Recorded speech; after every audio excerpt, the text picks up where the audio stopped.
നിങ്ങൾക്കറിയാവോ നമ്മുടെ ആപ്പിളിൻ്റെ അകത്തുള്ള സിറി ചേച്ചി അല്ലെങ്കിൽ സിറി അണ്ണൻ എന്ന് പറയുന്നത് മലയാളിയാണ്. ഞാൻ കാണിച്ചു തരാം. ഹേയ് സിറി, 12 മണിക്ക് ഒരു അലാറം വെക്കാവോ?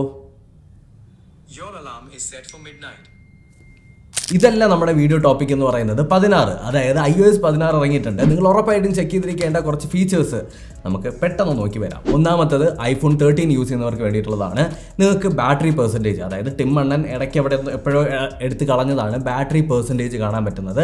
അത് തിരുമ്പി വന്നിട്ടുണ്ട്. ജസ്റ്റ് സെറ്റിംഗ്സിലേക്ക് പോവുക, എന്നിട്ട് ബാറ്ററിയിലേക്ക് പോവുക, എന്നിട്ട് അവിടെ നിങ്ങൾക്ക് ഓൺ ചെയ്യാനായിട്ട് പറ്റും. ആൻഡ് നിങ്ങൾക്ക് സന്തോഷം തരുന്ന വേറൊരു കാര്യം പറയാം, iPhone 12, iPhone 11, 12 mini ഇതേപോലുള്ള ഫോണുകളൊക്കെ ഉപയോഗിക്കുന്നവർക്ക് ഈ ഫീച്ചർ അവൈലബിൾ അല്ല. നിങ്ങൾ 3G. ഈ പറയുന്ന ഫീച്ചേഴ്സ് ആൻഡ്രോയിഡ് ഡിവൈസ് യൂസ് ചെയ്യുന്നവർക്ക് ചിലപ്പോൾ ഇത്തിരി ഡൈജസ്റ്റ് ആവാൻ പാടായിരിക്കും. കാര്യം നമ്മൾ ആൻഡ്രോയിഡ് ഉപയോഗിക്കാൻ തുടങ്ങിയപ്പോൾ മുതൽ ഇതെല്ലാം നമ്മുടെ കൂടെ ഉണ്ട്.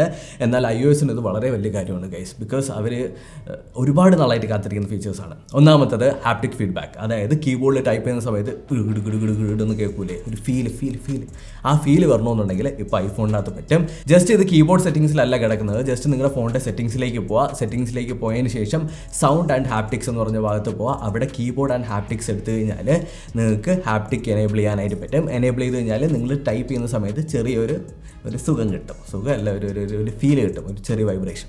നിങ്ങളുടെ ഐഫോണും പൊക്കി പിടിച്ചുകൊണ്ട് നിങ്ങൾ ഏതെങ്കിലും ഒരു രാജ്യത്തേക്ക് പോയി. അപ്പോൾ അവിടെയുള്ള ഏതെങ്കിലും ഒരു കറൻസിയിൽ ഒരു $200 എന്ന് എഴുതിയിരിക്കുന്നു. അപ്പോൾ $200 ഇന്ത്യൻ മണിയിൽ എത്ര രൂപയെന്ന് നിങ്ങൾക്ക് അറിയണം. അതിനായിട്ട് നിങ്ങൾ ടൈപ്പ് ചെയ്യുന്ന വേണ്ട, ജസ്റ്റ് ക്യാമറ ഓപ്പൺ ആക്കുക ഐഫോണിൻ്റെ. എന്നിട്ട് ആ ഒരു ഭാഗത്തേക്ക് പ്ലേസ് ചെയ്ത് കഴിഞ്ഞാൽ തൊട്ട് താഴെയായിട്ട് ഒരു ടെക്സ്റ്റിൻ്റെ ഐക്കൺ വരും. അത് ക്ലിക്ക് ചെയ്യുന്ന സമയത്ത് ഓട്ടോമാറ്റിക്കലി ഈ ഫോൺ രജിസ്റ്റർ ചെയ്തിരിക്കുന്ന കൺട്രി ഏതാണോ ആ ഒരു കൺട്രിയുടെ കറൻസിയിലേക്ക് കൺവേർട്ട് ചെയ്ത് കാണിക്കും. ഞാൻ ഇന്ത്യക്കാരനായതുകൊണ്ട് തന്നെ ആ ഡോളറിൽ നിന്ന് ഇന്ത്യൻ കറൻസിയിലേക്ക് ലൈവായിട്ട് നമുക്ക് കൺവേർട്ട് ചെയ്യാൻ പറ്റും. ഇതിൻ്റെ കൂടെ തന്നെ ഇതിൻ്റെ അനിയത്തിയായിട്ട് വരുന്ന വേറൊരു ഫീച്ചറും കൂടിയുണ്ട്. അതായത് നിങ്ങൾക്ക് അറിഞ്ഞുകൂടാത്ത ഭാഷയിൽ ഏതെങ്കിലും ഒരു സാധനം എഴുതി വെച്ചിട്ടുണ്ട്, അത് നിങ്ങൾക്ക് ട്രാൻസ്ലേറ്റ് ചെയ്യണമെന്നുണ്ടെങ്കിൽ ജസ്റ്റ് ക്യാമറ ഓപ്പൺ ആക്കി കാണിക്കുക. എന്നിട്ട് ലൈവായിട്ട് അതിനെ ട്രാൻസ്ലേറ്റ് ചെയ്തെടുക്കാനും എന്നിട്ട് ആ എഴുതി കാണിച്ചിരിക്കുന്നതിൽ അത് റീപ്ലേസ് ചെയ്ത് വരികയും ചെയ്യും.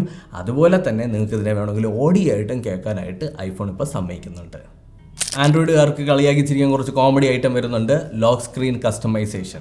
അത് തന്നെ, അതായത് ഇപ്പോൾ iOSൽ നിങ്ങൾക്ക് ലോക്ക് സ്ക്രീൻ ഒരുപാട് രീതിയിൽ കസ്റ്റമൈസ് ചെയ്യാൻ പറ്റും.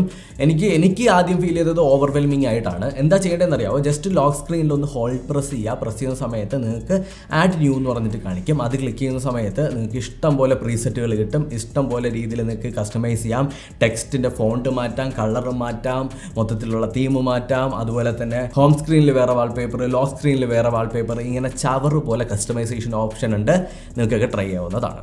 ക്യാമറയിലാണ് ഇപ്രാവശ്യം കളികൾ മൊത്തം. ജസ്റ്റ് നിങ്ങളൊരു ഫോട്ടോ എടുത്തു, അതിൻ്റെ അകത്ത് നിങ്ങളെ മാത്രം കട്ട് ചെയ്ത് നിങ്ങൾക്ക് എങ്ങോട്ടെങ്കിലും മാറ്റണമെന്നുണ്ടെങ്കിൽ ആ ഒരു സബ്ജക്റ്റിൽ ഒന്ന് ഹോൾഡ് പ്രസ് ചെയ്താൽ മതി. അപ്പോഴത്തേക്കും ഇളകി പോരും. അതിന് നിങ്ങൾക്ക് എവിടെ കൊണ്ടുപോയി വേണോ പേസ്റ്റ് ചെയ്ത് വെക്കാം. അതുപോലെ തന്നെ ചെയ്യാൻ പറ്റുന്ന ഒരു കാര്യം, നിങ്ങളൊരു വീഡിയോ എടുത്തു, ആ വീഡിയോ എടുത്ത സമയത്ത് അതിനകത്ത് എന്തൊക്കെയോ ടെക്സ്റ്റ് ഉണ്ടായിരുന്നു, അതിനെ നിങ്ങൾക്ക് പോസ് ചെയ്തതിന് ശേഷം ജസ്റ്റ് നിങ്ങൾ നോർമലി ടെക്സ്റ്റ് കോപ്പി ചെയ്യുന്നത് പോലെ അതിലൊന്ന് ഹോൾഡ് പ്രസ് ചെയ്ത് കഴിഞ്ഞാൽ വീഡിയോസിൻ്റെ അകത്തുനിന്ന് ടെക്സ്റ്റ് കോപ്പി ചെയ്തെടുക്കാനായിട്ട് സാധിക്കും. ഇനി ആൽബത്തിലേക്ക് കാര്യങ്ങൾ വരാം. ആൽബത്തിൽ നിങ്ങൾക്ക് ഒരു ഹിഡൻ ആൽബം കൂടി വന്നിട്ടുണ്ട്. ഇത് ഐഫോണിൽ ഉണ്ടായിരുന്ന ഹിഡൻ ആൽബം അല്ല, അത് ആർക്കും വേണം ഓപ്പൺ ആക്കി നോക്കാം. ഇത് നിങ്ങൾ ജസ്റ്റ് സെറ്റിംഗ്സിൽ പോയിട്ട് ആൽബം എടുത്തു കഴിഞ്ഞാൽ അതിൻ്റെ അകത്ത് നിങ്ങൾക്ക് ഹിഡൻ ആൽബം എനേബിൾ ചെയ്യാൻ പറ്റും. എനേബിൾ ചെയ്ത് കഴിഞ്ഞാൽ ഒരു സെറ്റ് ഓഫ് ഹിഡൻ ആൽബം കൂടി വരും. അവിടെ നിങ്ങൾക്ക് നിങ്ങളുടേതായിട്ടുള്ള എല്ലാം ഹൈഡ് ചെയ്ത് വെക്കാം. ഇത് നിങ്ങൾ തുറന്നു നോക്കണമെന്നുണ്ടെങ്കിൽ ഫേസ് ഐ ഡി ഉണ്ടെങ്കിലേ പറ്റുള്ളൂ. അപ്പം നിങ്ങളുടെ ഞാൻ ഉദ്ദേശിച്ചത് നിങ്ങളുടെ ഗേൾ ഫ്രണ്ടിൻ്റെ കൂടെ നിൽക്കുന്ന സെൽഫിയൊക്കെയാണ്, ചിന്തിച്ചൊന്നും കൂട്ടണ്ട. പിന്നീട് ആൽബത്തിൽ ഒരു ഡ്യൂപ്ലിക്കേറ്റ് ഫോട്ടോ സെക്ഷനും കൂടി വന്നിട്ടുണ്ട്. അത് ക്ലിക്ക് ചെയ്ത് കഴിഞ്ഞാൽ നിങ്ങൾക്ക് ഡ്യൂപ്ലിക്കേറ്റ് ആയിട്ട് കിടക്കുന്ന ഫോട്ടോസ് തന്നെയാണ് അതിനകത്തുള്ളത്, പേര് പറയുന്ന പോലെ. അതിനെ നിങ്ങൾക്ക് വേണമെങ്കിൽ ഡിലീറ്റ് ചെയ്ത് കളയാനായിട്ട് പറ്റും. ഈ സമയത്ത് ചിലപ്പോൾ ആൻഡ്രോയിഡുകാർ വിചാരിക്കുന്നുണ്ടായിരിക്കും, അവൻ്റെ കുറേ iOSും കൊണ്ട് വന്നിരിക്കുന്നത്. നിങ്ങൾക്ക് കുറച്ച് ഹിഡൻ ട്രിക്കുകളുണ്ട്, ഇതാ ഇവിടെ കൊടുത്തിട്ടുണ്ട്, പോയി കാണുക. ആൻഡ് അടുത്ത വീഡിയോയിൽ വീണ്ടും കണ്ടുപിടുന്നതായിരിക്കും. By, take care.